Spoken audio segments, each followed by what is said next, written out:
Setiap kali saya posting menggunakan lensa ini di Instagram saya, pasti banyak yang penasaran sama lensa ini. Mungkin karena hasil foto yang dihasilkan oleh lensa ini membuat follower saya pada kepo nih. Kira-kira nama lensa ini apa ya? Dan apakah worth it untuk kalian punya juga nih? Ayo kita bahas di video ini ya.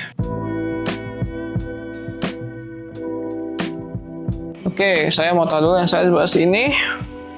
Saya yakin sebagian besar kalian yang menonton video ini itu menggunakan kameranya untuk hobi fotografi dan mungkin juga kedepannya mau menuju ke arah profesional nih. Tentu budget yang terbesar yang mesti kita investasikan dalam hobi fotografi ini itu kan pasti dimulai dari bodi kamera dan lensa, yang dimana merupakan budget terbesar yang mesti kita investasikan ketika kita mau mulai fotografi. Nah, kebetulan lensa yang tadi ini yang saya mention di awal video ini itu tidak membuat kantong kalian bolong nih, karena pas saya baca-baca dan nonton beberapa video mengenai lensa ini termasuk golongan lensa yang budget friendly nih, terutama kalau kalian punya kamera APS-C. Ini jadi makin worth it, yang saya akan jelaskan di video nanti nih.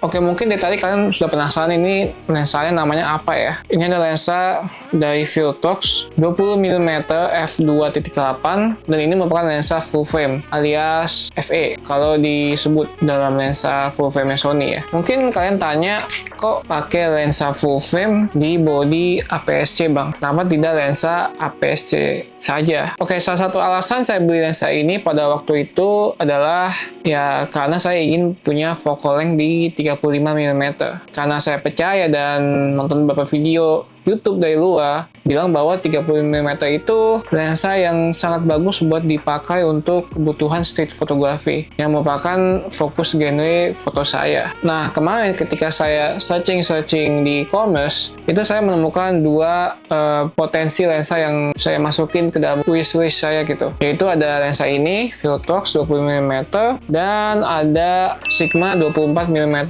f1.4. Masalahnya lensa Sigma ini tergolong cukup mahal buat saya. Kalau nggak salah harganya itu di angka 8 jutaan, dan pada akhirnya saya jatuh kepada lensa ini karena harganya itu cuma 2 jutaan teman-teman.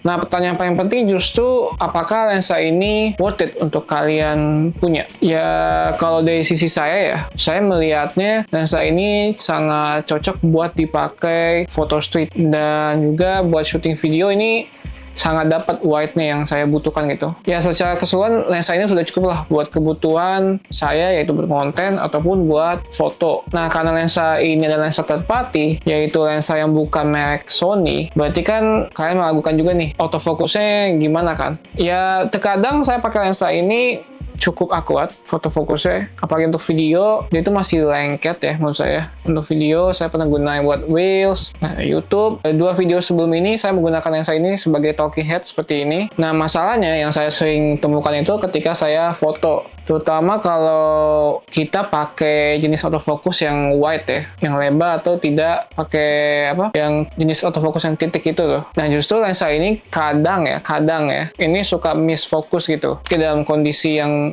sedang banyak elemen atau banyak subjeknya, ini akan sulit untuk fokus ke satu titik yang kita inginkan. Jadi saya rekomen kalau kalian pakai lensa ini buat foto itu gunakan titik fokus yang sangat kecil kayak kotak kecil itu. Misalkan munculkan di gambar ini namanya gitu, nama jenis autofokusnya ya.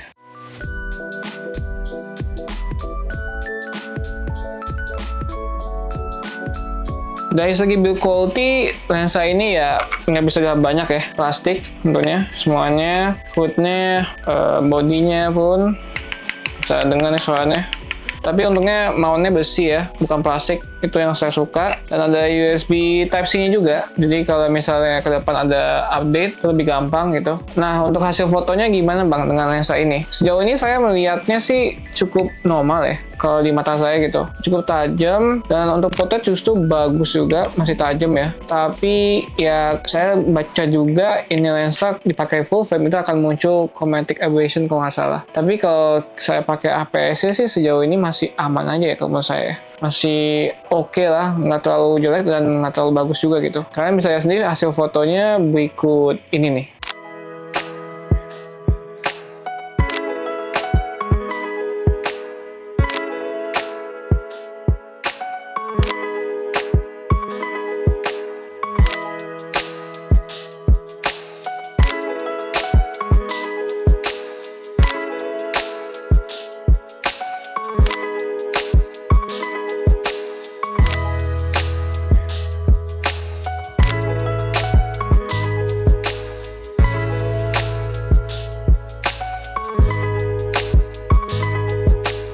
Oke, untuk kesimpulannya, lensa ini sudah cukup worth it buat kalian untuk punya. Jadi kalau kalian ingin cobain rasa lensa 35mm full frame, kalian bisa coba dengan lensa ini nih. Karena tadi yang harganya itu menurut saya cukup affordable, terutama buat kalian yang hanya keperluannya untuk hobi dan hanya punya budget buat beli lensa itu pas-pasan nih. Tapi ya kalau memang nanti di perjalanan kalian itu membutuhkan lensa yang lebih profesional lagi dibanding ini, ya pilihannya ada tadi, yaitu Sigma 24mm f1.4.